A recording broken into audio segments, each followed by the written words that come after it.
So someone asked a good question about rational exponents. Where do they come from? How do they work? And I thought it was a great question, so I thought I'd try to address it here. We can start from a very naive place and say, well, I'm just going to pick, we'll start simple. Like the simplest rational number that I know is a half. So if I have this number 10 to the 1/2 power, and if that's going to equal anything, I mean, what would make sense for this to be equal to? Well, I guess one thing that we could do is start with what we know and say, okay, I can use exponents with whole numbers.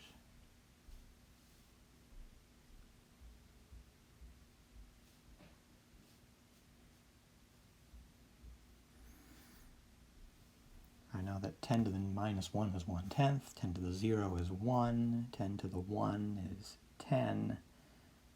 So if I had to guess,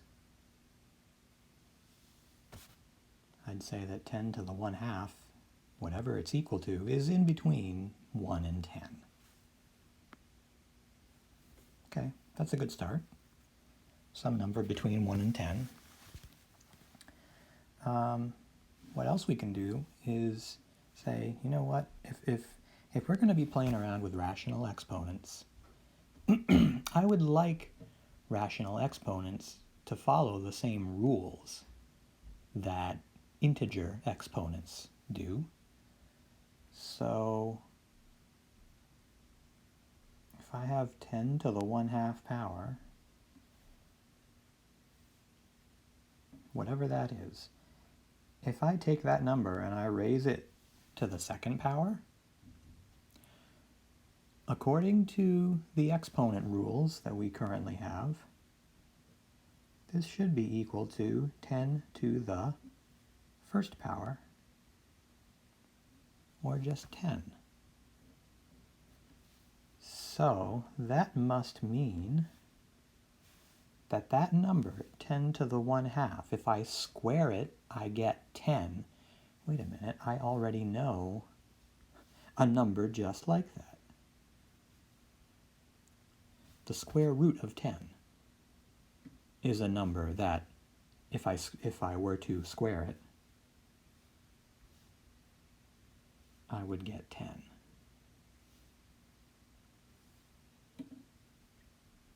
So maybe, just maybe, 10 to the 1/2 power is another way to write the number that is the square root of 10. Okay, let's try another example and see if it works the same way. Let's do 7 to the 1/5 power.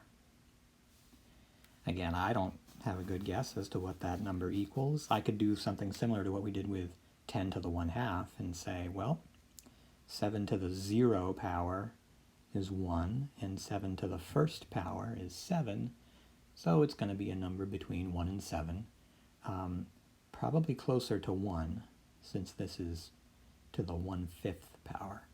But anyways, let's try the little trick that we used before. I don't know what this number is, but if it's going to follow the same rules as integer exponents, if I raise this number to the 5th power, that will give me 7 to the 1st power, or just 7. So what do I know about this number? I know that if I raise it to the 5th power, I will get 7. And once again, I know a number like that. The the fifth root of 7. I could do that better. Okay.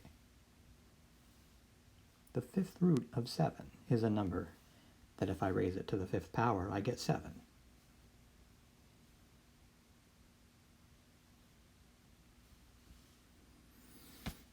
So I know we've only run through 2 examples, but I think you can see that this pattern is going to continue. So maybe we can make a general rule here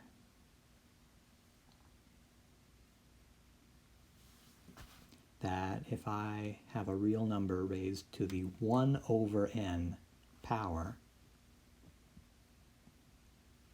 that is equivalent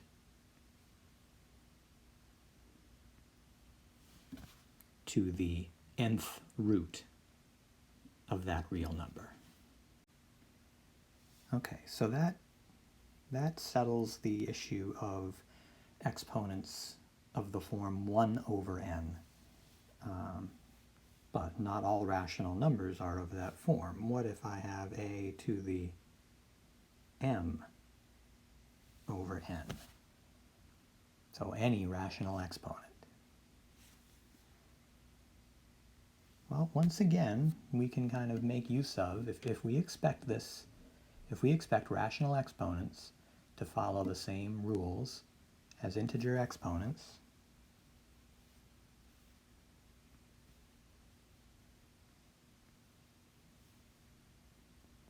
then we can take m over n and split it up.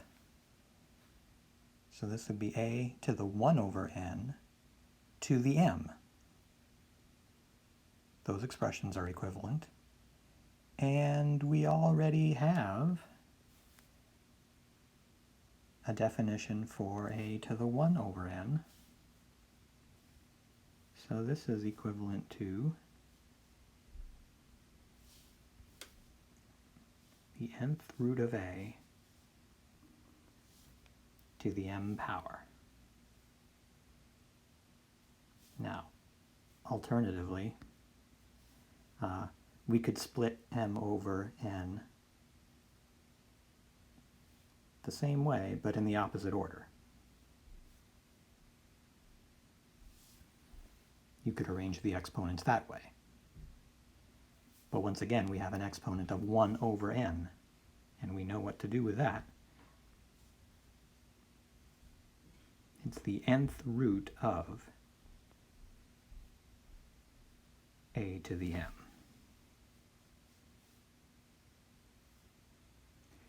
So when you give something raised to a rational exponent, either of these forms, the nth root of a to the m power, or the nth root of a to the m, both of those are equivalent to a to the m over n